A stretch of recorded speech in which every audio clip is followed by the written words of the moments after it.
আল্লাহ রাব্বুল আলামিন বললেন, একদিন মুসা আলাইহিস সালামকে আল্লাহ রাব্বুল আলামিন বললেন, মুসা আলাইহিস সালাম যখন একদিন কোথায় যাবে, তার আপনা জায়গায় যাবে।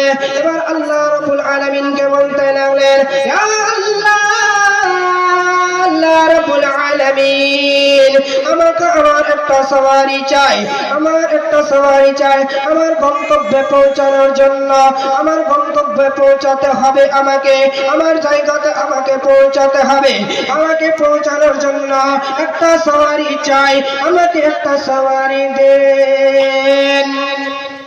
এবার আল্লাহ রাব্বুল আলামিন বললেন, ও মুসা,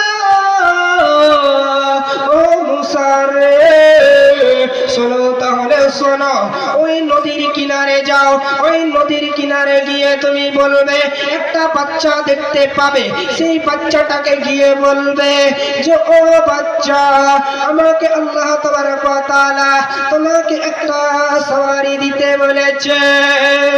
এবার তখন মুসা আলাইহিস সালাম আল্লাহ তাবারক ওয়া তাআলার কথা মতো ওই বাচ্চাটার কাছে চলে গেলেন, ওই ছেলেটার কাছে চলে গেলেন, ওই ছেলেটার কাছে গিয়ে বলে, ও বাবা, আল্লাহ তাবারক ওয়া তাআলা তোমাকে একটা সওয়ারি দিতে বলেছে। এবার সেই বাচ্চাটা ডানে তাকায়, কিছুই দেখতে পায় না, বামে তাকায়, কিছুই দেখতে পায় না, নিচে তাকায়, কিছুই দেখতে পায় না।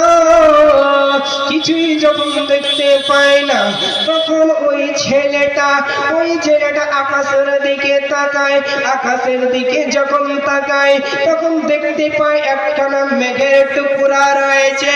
ওই মেঘের টুকরাকে হাতের ইশারা দিয়ে দিলেন, হাতের ইশারা দিয়ে ডেকে নিলেন। মেঘের টুকরা খানা বাচ্চাটার কথা মতো নিচে নেমে চলে এলো। নিচে যখন নেমে চলে এলো, এবার মুসা আলাইহিস সালাম সেই মেঘের টুকরার উপরে চড়ে গেলেন। সেই মেঘের টুকরার উপরে যখন চড়ে গেলেন, তার সওয়ারি হয়ে গেলেন। এবার সেখান থেকে রওনা হয়ে গেলেন।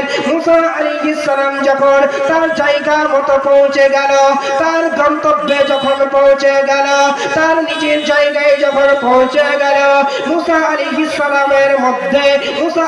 সালামের মাথার মধ্যে একটাই চিন্তা ঘুরপাক খাচ্ছিল, এই বাচ্চাটাকে, এই বাচ্চাটা এমন কোন বাচ্চা, এই বাচ্চাটা এমন কি করেছে যার জন্য আল্লাহ তাবারক ওয়া তাআলা তার কথা বলল। আর সেটা বলল তো বলল, মেঘ বাতার কথা শুনলো কেন, মেঘ কেন তার কথা শুনলো? এই কথা যখন বলতে থাকে, তখন আল্লাহ রাব্বুল আলামিনকে বলতেছে মুসা আলাইহিস সালাম, হে আল্লাহ, এই বাচ্চাটা এমন কি করেছে, এমন কি কাজ করেছে যার সেই কাজে আপনি এত সন্তুষ্ট যে মেঘ পর্যন্ত তার কথা শুনলো? তখন স্বয়ং আল্লাহ রাব্বুল আলামিন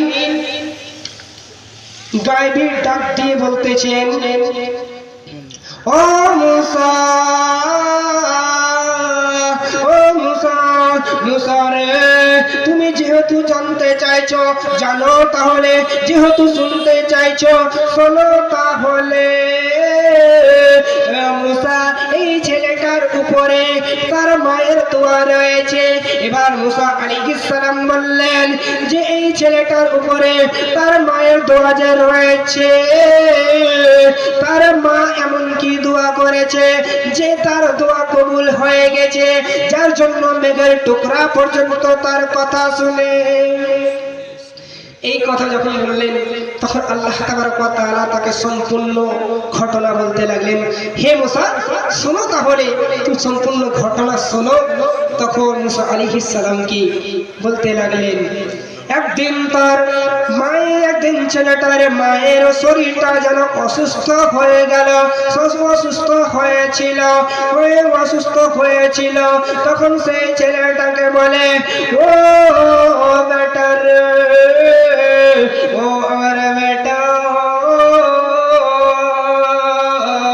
তো শোনো শোনো, আমার কষ্ট হয়, তুমি ওই জানালা দেখতেছো, ওই জানালার এক পার্ট তুমি বন্ধ করে দাও, একদিকটা তুমি বন্ধ করে দাও। এবার সেই ছেলেটা জানালার কাছে গিয়ে দেয়। যখন জানালার কাছে যায়, জানালার কাছে যেতে যেতে যখন যায় তখন সে